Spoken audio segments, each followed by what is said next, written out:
This is NDTV.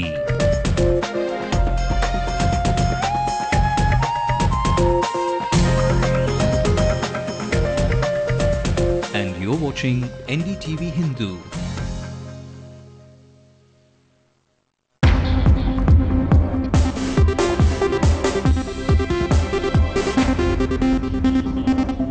The CBI court reserves its order on Kanimuri's bail plea till a day after counting. The public prosecutor says she's the brain behind Kalinganath Television. Appeared before the special court on 14th May.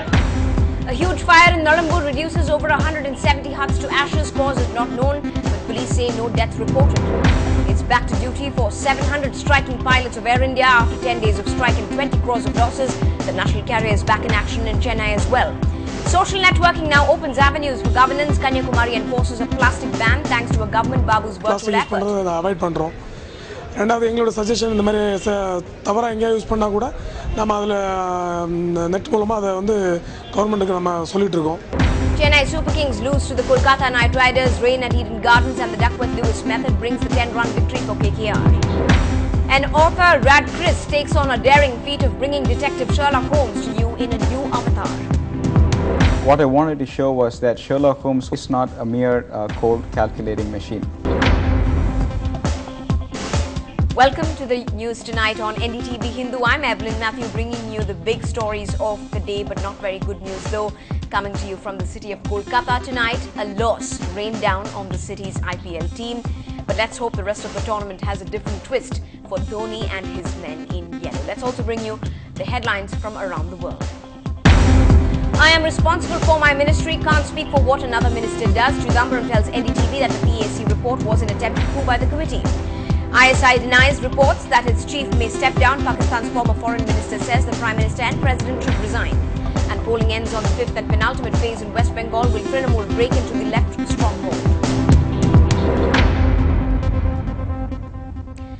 Our top story from the 2G scam today. A special CBI court has reserved its order on the bail plea of DMK MP Kannimuri and Kalinganath Television's managing director Sharath Kumar till the 14th of May. The CBI has opposed the bail plea of the Chief Minister's daughter.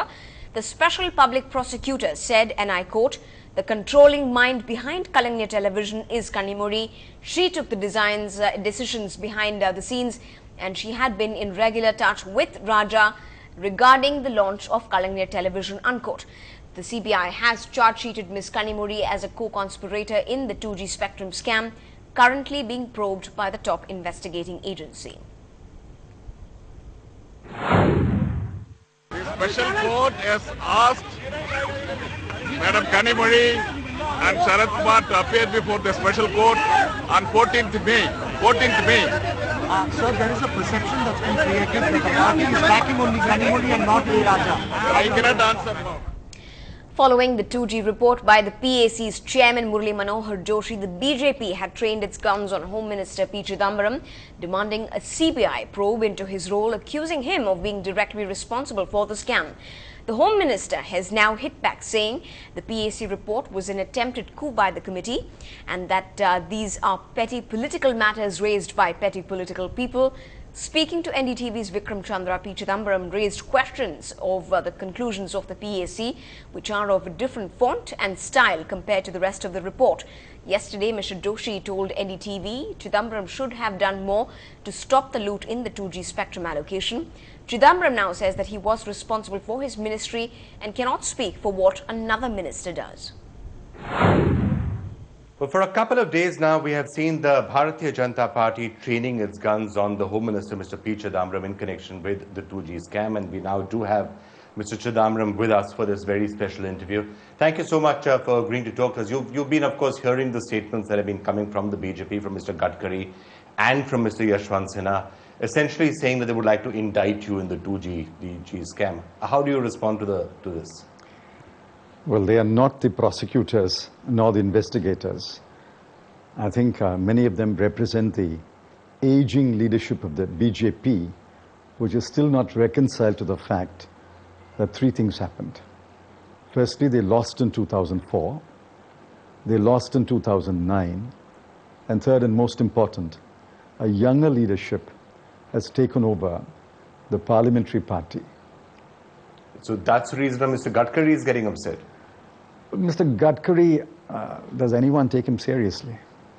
There is a affidavit that has been filed on the 11th of November, which you must be aware of, 2010, where actually the Department of Telecommunications is saying that that there was no further correspondent after they wrote to the Finance Ministry on the 29th of November saying we are going ahead without auctions on the basis of a 2003 cabinet decision.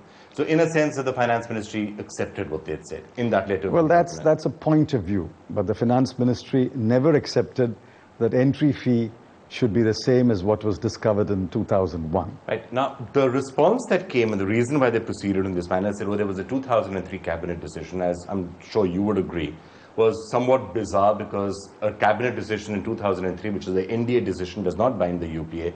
And secondly, a price that was fixed in 2003 a price that was fixed in 2001 may be relevant in 2003. It need not be relevant in 2008. Despite that, this is exactly what they went ahead and did. And I'm surprised that the government of India collectively wasn't able to prevent this from happening. I can't speak for the collective government now. That's a matter which is under inquiry by the JPC, by the CBI. Let whoever wants to look into it can look into it. But please remember, licenses were issued even after 2001 at the same entry fee. And then there is the TRAI recommendation, whether we like it or not. I disagree with it. Whether we like it or not, there is a TRAI recommendation as late as 28th of August 2007, which maintains that on the 2G spectrum entry fee, no change is recommended. On to some city news now. A major fire broke out earlier this afternoon at Nolambur area. According to the local police, the fire raged for more than an hour's time, destroying over 170 huts in the accident, but no deaths were reported. Most of the residents who lost their homes today were daily wage laborers who have alleged that every summer their houses caught fire. 4 fire engines and water lorries were rushed to the spot to contain the blaze, as the cause of the fire remains unknown. The incident is under investigation by the Department of Fire and Rescue Services.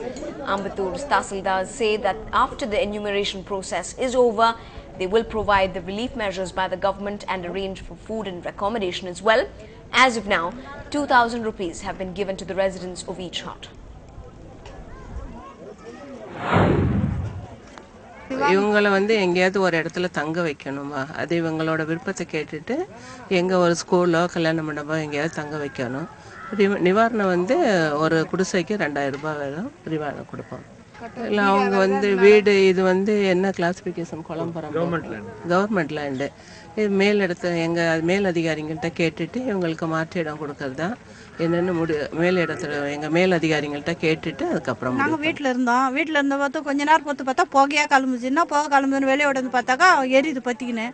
அப்புறம் ஓடி பார்த்தாக்கா ஃபுல்லாக காற்றடிச்சு ஃபுல்லாக வீடும் பற்றிச்சு. பற்றினப்போ பார்த்தா குழந்தைங்கள்லாம் அது கத்தின்னு ஓடி வருது. என்னன்னு பார்த்தா அந்த பக்கம் இந்த பக்கம் பற்றிச்சு முதல்லன்னு பார்த்தா அப்புறம் பற்றினே அப்படியே முடிய பரவிச்சு. நாங்கள் வீட்டு வேலை செய்கிறோங்க. 20,000 செலவு பண்ணி கட்டிக்கணும். 750 ரூபா வாடகை. கட்டில் பீரோ எல்லாம் சாமான் செட்டு மொத்தம் எரிஞ்சு போச்சுங்க. செல்லு காசு ஒரு 3000 வச்சுருந்து அது எரிஞ்சு போச்சு. ஒரே டம்ளர் கூட எடுக்கலைங்க. 3 பசங்களை மட்டும் தான் காப்பாற்ற முடிஞ்சுது. On to some crime news now. The Adyar police have arrested a 46-year-old resident of the area late last night at the Velicheri bus stop. He had allegedly burnt his wife and his son after a domestic quarrel 5 days ago. The accused was produced today at the Saidapet Magistrate Court.